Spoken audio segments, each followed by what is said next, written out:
I can't stop her wailing. 3 months ago, my daughter finally made her debut into this world.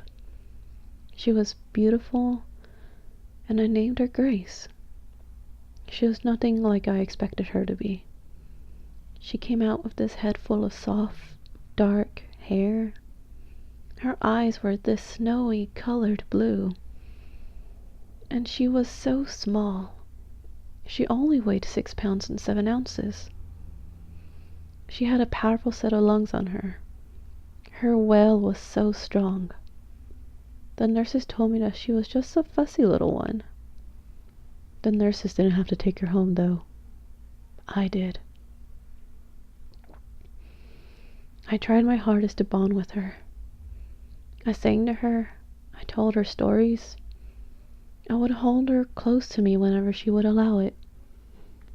I tried to take her on walks and car rides. I tried the gas drops and putting little bits of cereal into her bottle. I did everything they tell you to do and trailed into the do nots. Nothing ever really stopped that persistent wailing. When she was quiet, I was in love with her. I felt like I could watch her sleep forever. Unfortunately, she didn't sleep much. As time passed, I began to feel more and more like I was a failure as a mother. My own child found no comfort with me.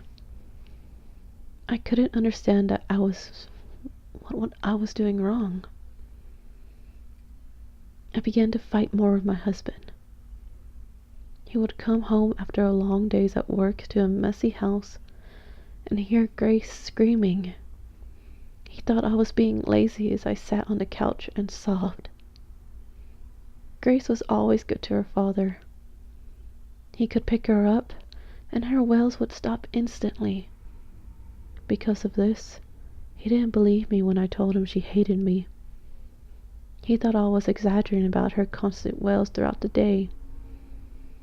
He told me I needed to make an appointment with the doctor. My own husband thought that I was so feeble-minded that I needed medication just to be happy. I tried harder. I swear I did. Try as I might, nothing worked. I had a daughter that hated me, a husband that thought I was crazy, and no friends to speak of since I had given birth. I had become far less fun after starting a family. I called my grandmother one night. Grace has been especially bad that day, and I was exhausted. She has always been my source of comfort. I confided to her about how hopeless I felt. Apparently my husband had already spoken to her. She told me I needed to talk to my doctor about being put on medication. She suggested that Mark, my husband, could take some time off of work to stay with the baby and me. She heard Grace wailing in the background, and I tried to explain to her that I wasn't crazy. I simply needed a little peace and quiet. She told me that she was going to get off the phone with me and call Mark, that I clearly needed him right now. I got so angry. I don't know what came over me, really. I launched the phone at the wall and darted up the stairs. I slammed the door into the wall as I barged into her room. She laying there in her crib, red-faced and wailing, tiny little fists balled up like she was the one who had a reason to be angry with the world. I shouted at her, "What's wrong with you? Why won't you stop crying?" By this point I had picked her up. She was twisting and turning in my arms as I screamed, inches from her little face. "Stop crying this instant!" I don't know why I did it, but I shook her then. The harder I shook, the more she screamed. I started to scream back. Every wail from her was met with a loud, shrill shriek of my own. I couldn't stop. I bashed her head against her crib. The silence was instant. a moment, I was elated. I cradled her in my arms, enjoying the stillness. I stared at her and sighed. She looked so peaceful. I twisted my fingers through her dark little curls and caressed her plump little cheeks. She was so beautiful when she was quiet. The phone started ringing downstairs, and I snapped back into reality. I saw the blood smeared on the crib and felt the sticky, wet substance against my arm. My heart began to race then. Surely my grandmother had called Mark. It must be him trying to call me. I began to sob uncontrollably. I had killed my daughter. I was the most horrible kind of person. I fumbled around trying to clean up the mess as I berated myself. I didn't know what I was going to do. I cleaned the blood from the crib, and I bandaged her head the best I could do before swaddling her and laying her in her bed. As I left the room, I noticed a hole in the wall from where the door had slammed into it. I made a mental note of it and went downstairs. Enough time had passed and Mark was pulling into our driveway. I tried to busy myself as I heard the car door slam. When he walked in, it looked as though I had been tidying up the living room. "Where is Grace?" he demanded. I turned to him as though I was surprised. "She's upstairs sleeping, honey. Why are you home from work so early?" I asked in a tone dripping with sugary sweetness. "Don't give me that bullshit. Your grandmother already called me. She told me that you were losing your shit and I needed to get home quickly. She said Grace was screaming her little lungs out and you weren't doing anything about it." He lunged himself at me and then grabbed onto my arm. "Where is our daughter?"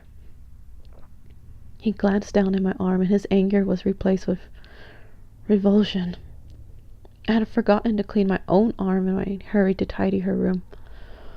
"What the hell did you do?" He ran up the stairs and I bolted right after him. I begged him not to go into her room.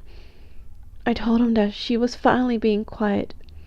I tried to place myself in front of the door so that he couldn't go in, but he threw me to the ground. As I got to my knees, I heard him begin to wail. He was holding her, cradling the mess on the back of her head. As he sank to his knees, I crawled to him. I told him that everything would be okay now. We could go back to the way we were before, and she could stay like this. She's so quiet now. She looks so lovely and peaceful. I began to cry silently when he cursed at me and called me a monster. And in his grief-stricken state, he didn't see me grab the lamp from her bedside table. I was done with people calling me crazy. All I wanted was some peace. I wanted my house to feel like a home again. That first night, the house was quiet. It was wonderful and terrible all at the same time. Both of them, still as statues, posed in their beds like dolls. The next night, as their bodies began to smell, I heard the wailing again. I knew it was impossible, but it was happening nonetheless. I could hear it all over the house. The frantic cries. Every time I opened a door to see where it was coming from, it would start from a new room. I cried myself to sleep at her door that night. The next day, as the smell began to permeate the house, I heard it again. This time, it was coupled with Mark's grief-stricken sobs. Both cries seemed to come from different rooms at once. As I grew desperate, I tried to move their bodies into the basement. The floor there was still dirt, despite Mark's insistence that he would install the flooring the previous summer, and I began to dig. As the hole got deeper, the cries got louder. When I finally hurled them into the pit, I thought I heard a knock from the front door. I continued my work though, and finally they were laid to rest. Nothing stopped it, though. The smell of death is clinging to every inch of the house, despite my attempts to clean everything. Their cries are getting louder, and they seem to come at me from every which way now. I can't do it anymore. My grandmother came knocking at the door again today, but I didn't want her to see me like this. I haven't slept. I haven't showered. I'm still wearing the same blood-soaked dress. I'm being driven to madness by their constant wailing. I can't even close my eyes without seeing my daughter's face, red and puffy, little tiny fists clenched as she screams. My husband as he crouched on the floor, sobbing over his precious little girl. I just wanted to stop. I didn't mean for any of this to happen.